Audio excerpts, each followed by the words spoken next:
Welcome back to Literary Theory, Lesson 2. Let us start our discussion today with the topic Liberal Humanism. Liberal humanism can be described as the critical approach to literature which existed before literary theory. I have given you an introduction to literary theory in the last class. What are the various theories that are included in literary theory? Liberal humanism is in fact the critical approach to literature which existed before theory. Peter Barry, the author of the famous book Beginning Theory, describes liberal humanism as theory before theory.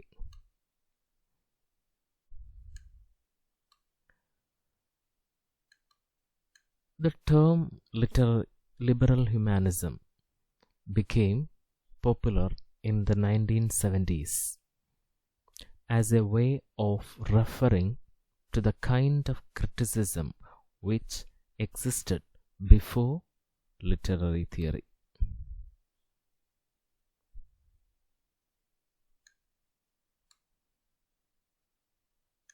By liberal, it means that this approach is not taking any radical or strong political stance. So it is just liberal. That means it is not taking any powerful, strong or radical political stance, political perspectives. By humanism, it means that its central concern is human nature or humanity. So both terms, liberal and humanism, is explained. See this book, Beginning Theory, as I referred here. Beginning Theory, an introduction to literary and cultural theory, is a very popular book which explains the topic in a simple manner.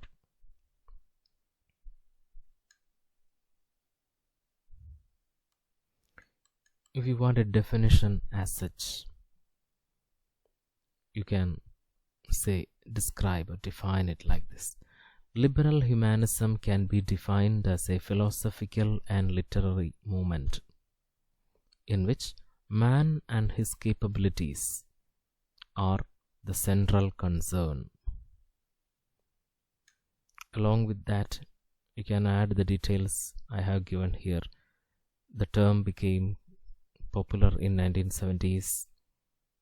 It is the type of criticism which existed before literary theory. Liberal means what? Humanism means what? All those things. Now, 10 basic tenets of features of liberal humanism. We will discuss 5 of them in this class and 5 in the next. In fact, these 10 basic tenets were listed by Peter Barry in his book. Let us see the first 5 of them. 1. Liberal humanism says that good literature is timeless. Such good literary works will transcend. Transcend means will go beyond the limitations and peculiarities of the age it was written in, and will be significant in any place and culture. Such writing is not for an age but for all time. This quote is by Ben Jonson about Shakespeare. See, liberal humanism believes that good literature is timeless. Good literature is timeless. Timeless means time is irrelevant. Whichever may be the period in which it is read, it will be relevant. So, even though that particular work is published in the 16th century or 14th century, if it can be read with the relevance it had in the same period in which it is published, then we can say that they are classics. They are relevant for all age. You know that literary works which are called classics. There are literary works which are called classics. By classics we mean artworks that stood the test of time. Belief in the existence of classics is one of the tenets of liberal humanism. So the first one is this: liberal humanism says that good literature is timeless. An example you can say is William Shakespeare. You know that he lived long back, centuries back, but still we study Hamlet, we study Julius Caesar. So this belief in classics, this belief in the timelessness of literature is one of the basic features of liberal humanism. Secondly, liberal humanism says that a literary text contains its own meaning within itself. It should not be placed within the socio-political, literary, historical, or autobiographical context. It says that the meaning of the texts should be made out from what is seen on the page only, not from the above mentioned contexts. What does this mean? See, some critics read a literary text with a view to analyze its socio-political background, or they may read the work to analyze its literary or historical significance. Some other critics try to analyze by tracing the autobiographical elements of the author in it.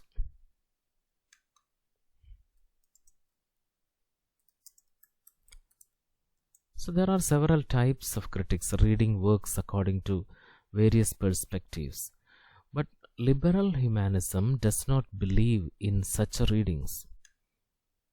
It says that meaning of the text should be understood from the text itself, from the printed words in it, not from the political perspectives, not from the historical perspectives. There is no point in reading a literary work for finding out all these things. He says that the meaning, it is said that the meaning is produced from the text itself. That is the second point. Third point is similar to the second one. In order to understand the text, it should be studied in isolation. No other elements should be brought along with it to understand a text. It should be studied in isolation.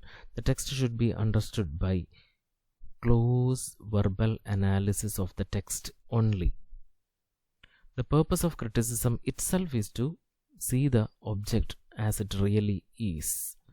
So, in order to find more about a particular object, observe that particular object. Don't bring anything from outside to keep along with it to understand something. That is the basic tenet of criticism itself. So liberal humanists believe that. So liberal humanism says that when we analyze a literary text, it should be considered in isolation, not in connection with anything. The text should be subjected to close verbal analysis, that is words, sentences which comprises the work. That is the third one. You can see that the third idea is similar to the second, so it will be easy for you to remember and study. Then fourth, liberal humanism believes that human nature is unchanging. Human nature will never change. It will remain. The emotions and situations are seen again and again throughout human history. Literature tells about this continuing nature of human nature.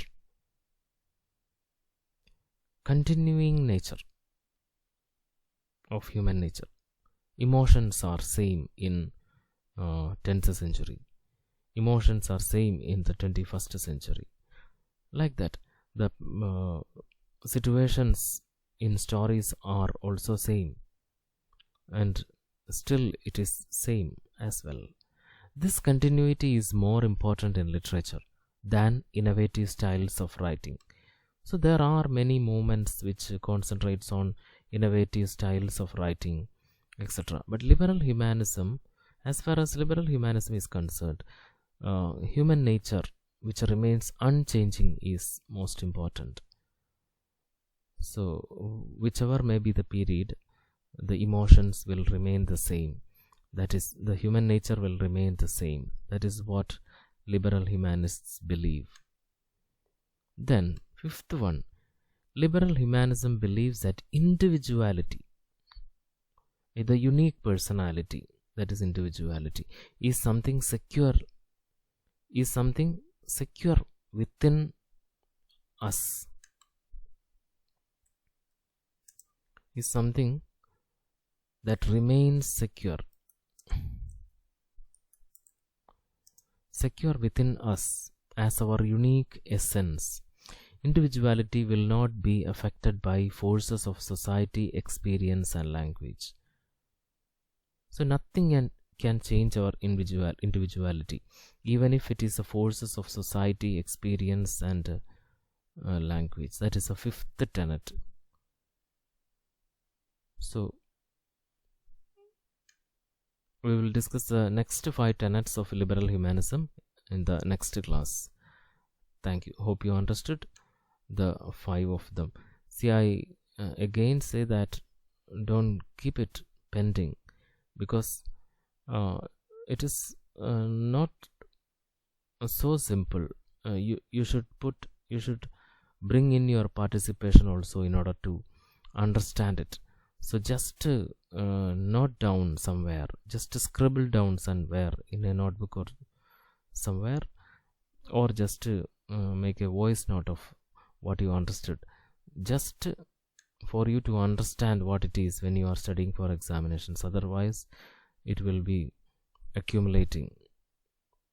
So thank you.